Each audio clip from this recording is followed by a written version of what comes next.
Ho ancora il cuore che batte, una bella responsabilità, soprattutto fare il vicepresidente di Luca Zaia, sicuramente non è una cosa semplice, posto che io ho sempre detto che anche fare l'assessore di Luca Zaia non è semplice, perché è un presidente giustamente molto esigente.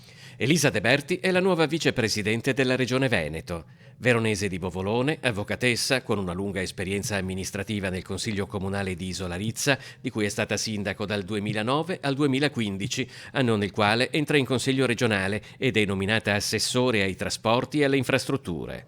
Che cosa ha portato secondo lei Luca Zaia a fare questa scelta? Ah, non lo so, dovete chiederlo a lui, non ne ho la più pallida idea, non me l'ha motivata e per me è un onore, ma non mi chiedete le motivazioni perché non me l'ha detto.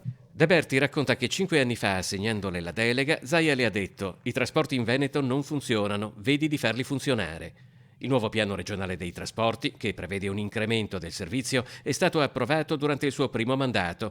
Il secondo sarà dedicato, tra le altre cose, alla sua attuazione, in un periodo però in cui anche questo settore risente dell'allarme coronavirus. In questo momento sono un po' visti come l'untore in questo momento di Covid, però insomma, i numeri dicono esattamente il contrario. Viaggiare in Veneto e viaggiare sui mezzi di trasporto è sicuro.